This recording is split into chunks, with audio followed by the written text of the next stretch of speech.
Oui, bonjour. Je me présente Jacques Chabot. Aujourd'hui, je vais vous parler, ma mini-capsule va porter sur l'inclinaison du clocher de l'église. Dans le fond, on va présenter ça un peu sous forme de quiz à partir de documents que j'ai récupérés dans le fond.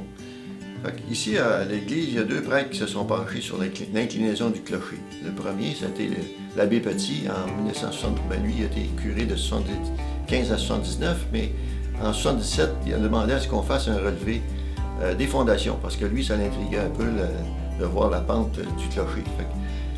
Moi, à cette période-là, je sortais de l'école, on a fait un petit relevé des fondations, des altitudes des fondations des différents points.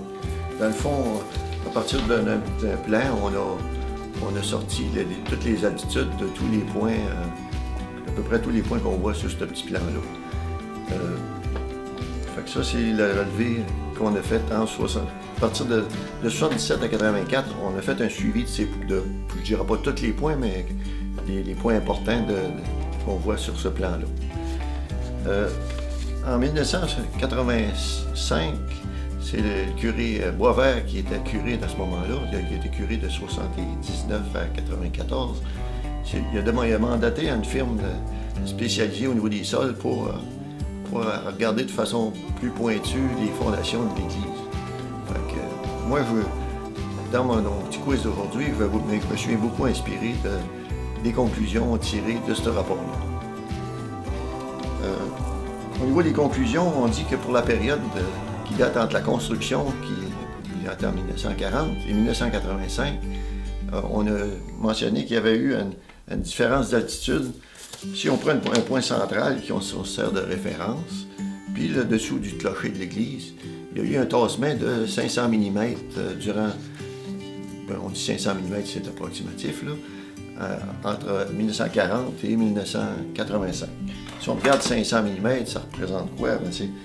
On voit que c'est quand même une dénivelée assez importante, mais compte tenu du fait que c'est un bâtiment relativement grand, c'est pas comparable à ce qu'on aurait dans une résidence, parce que ça serait vraiment désastreux pour une résidence. Je dis pas nécessairement que ça ne l'est pas pour une église, là, mais il faut se situer à l'échelle du bâtiment aussi. Puis, dans le rapport, on dit également qu'à long terme, il pourrait y avoir un autre entre 150 et 200 mm qui viendra s'ajouter. Ça veut dire qu'on peut parler, si on rajoute 200 mm, il y aurait un tassement d'environ cette dimension-là, autrement dit, 700 mm qui aurait lieu à long terme. Ça, c'est au niveau des tassements. Au niveau des tassements, moi je compare un peu les sols à une éponge. Un sol, c'est gorgé d'eau. Il y a des sols qui laissent passer l'eau plus ou moins facilement selon leur perméabilité. Mais si on assume que les sols en place sont uniformes, qu'est-ce qui fait que le bâtiment va avoir un tassement plus important à un endroit qu'à un autre? C'est les charges. Si j'applique une charge plus importante à cet endroit-là, on voit que le tassement est plus important. La question du petit quiz, ça va être la suivante. Je vous demande de classer par ordre. Moi, j'ai mis quatre grandes classes.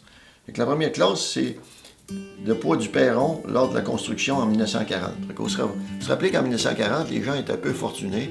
On prenait des grosses roches pour faire les fondations, parce qu'on voulait sauver au niveau des coups de béton, tout ça.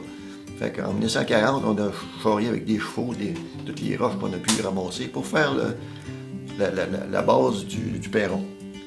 Ça, c'est la première possibilité. Est-ce que c'est le perron qui a fait en sorte que le clocher penche? La deuxième, est-ce que c'est les rassemblements? Là, j'ai des photos qu'on pourrait ajouter à ça.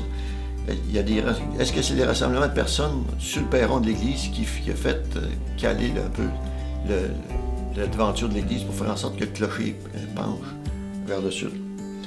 La troisième option, est-ce que c'est le poids des cloches eux-mêmes puis des tourelles? Parce qu'on a deux grosses tourelles, on a une grosse structure de bois.